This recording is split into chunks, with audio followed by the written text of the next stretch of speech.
Disclosure, I decided not to do security control. Between taking care of my wife, I haven't really put anything together, and I also don't really want to play security control. So for today's meta deck, I'm reviewing over my personal favorite deck, and changes I'm going to make to it with EX1's release this week. Eos-Agubond. Oh shit, here we go again. Eos-Agubond gets a lot of new additions to the deck that make searching crazy in this deck. How viable is it? Let's find out. As always, I'll go over the card by card, the strengths, and the weaknesses. But one thing I'm going to do a little different is run through some of the combos. You let me know if you enjoy this part of the video. This deck runs 5 level 2s, 15 level 3s, 6 level 4s, 8 level 5s, 2 level 6s, 4 level 7s, 6 option cards, and 9 Tamers. For level 2s, I'm going with 4 Agumon and 1 Digimon. Again, Agumon is the MVP egg of this build, generating me extra memory when I go into my Agumon Bond of Bravery and attacking. This extra memory can push me to just the right place in order for some really fun shenanigans, which I'll go over in the combos. As for Digimon, he's a generic plus 1000 DP to my Digimon when attacking a player. Nothing too big, but I wouldn't change this to any other egg, considering I don't run any Greymons for Koromon. For level 3s, I run 4 BT1 Agumon, 3 Agumon Expert, 4 BT6 Agumon, and 4 EX1 Agumon. BT1 Agumon helps search for any of my Tamers, while Agumon Expert does the heavy lifting with bringing back my other Agumon. In addition, it's not a bad option to recycle Agumon Experts to chip away one security at a time. You know BT6 Agumon is now probably your second MVP of this deck for an extra security check and making my Tai Kamiyas cheaper to play. Our real MVP this time goes to Agumon from EX1. His inheritable lets me search for a Tai Kamiya or a Digimon with Agumon in its name. This includes Agumon Bond of Bravery, which this deck previously had the inability to do so. Now you have 4 Digimon that can search for Bond, and 3 that can recycle Bond from the trash. There aren't any other Agumons I feel are necessary in this build, as it's primarily fast chips to the security to get to 1 before Agumon Bond of Bravery takes the win. For level 4s, this deck runs 2 Agumon, 2 EX1 Tyrannomon, and 2 level 4 Eosmon. Agumon is one of the finishers this deck runs, which combos ridiculously in this deck under various conditions. EX1 Tyrannomon is a new addition that allows you to cross the color boundaries of Red Agumon into Eosmon. This also gives level 5 Eosmon evolution sources, which makes Analog Youth live. And of course, level 4 Eosmon for playing my white Tamers for free. For level 5s, this deck runs 8 level 5 Eosmon in the deck. Nothing else goes here, though I'm going to be playtesting heavily to see how I can increase the count if needed. Or if needed, more EX1 Tyrannomons. For level 6s, it's strictly 2 level 6 Eosmon for my deletion and really putting the pressure on my opponent. With this Eosmon, if I add more than 2 evolution sources under it on evolution, I can nuke a body. If Agumon Bond of Bravery has swung that turn, I'll be deleting not only 1 Digimon on my opponent's board, but 2 with Eosmon. Finally, Agumon Bond of Bravery himself. Though there's not much to say about this Digimon other than if you can chip away enough at your opponent's security to 1, and you bond and delete their only blocker, it's game over. For option cards, this deck runs 2 in the form of a Delicate Plan and 4 Gaia Force. A Delicate Plan helps your Agumon Bond of Bravery overcome pretty much anything in the meta.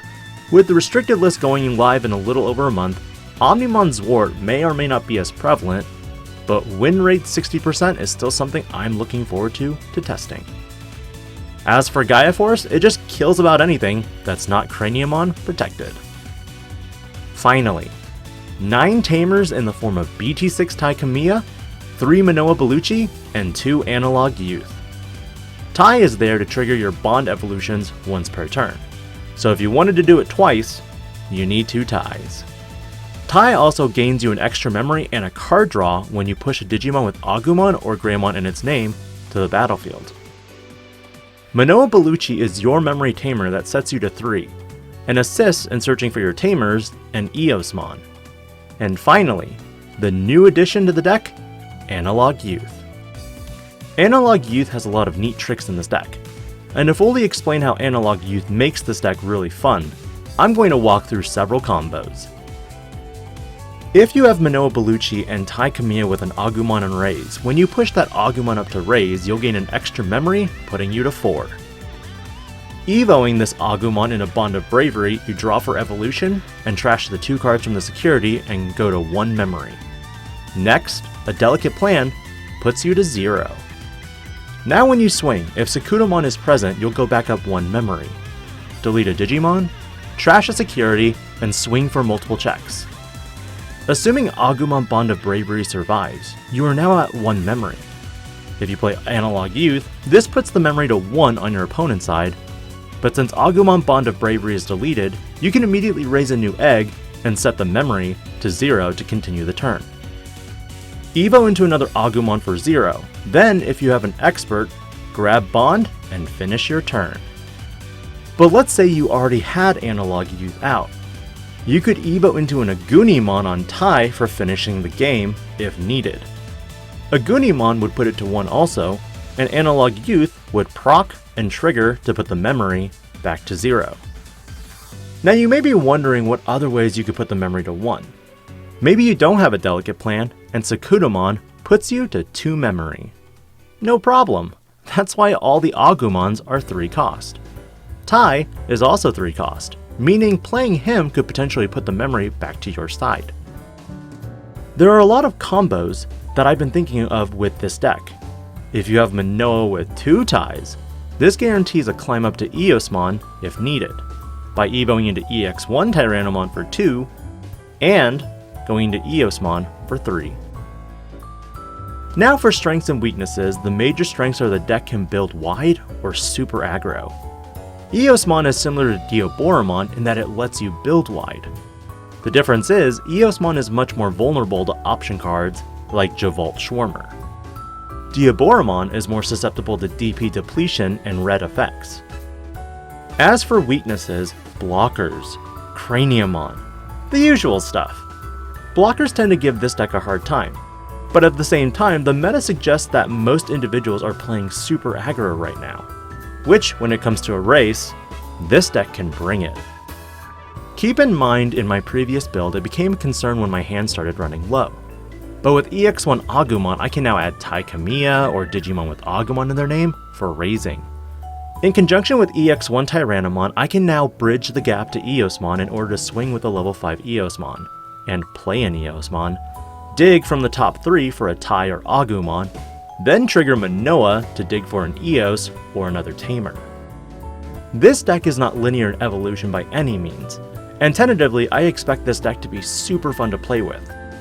Is it meta? Not by any means, but it sure is a fun rogue build.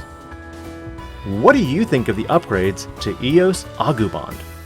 Are there any changes that you'd suggest at this time? Let me know in the comments below.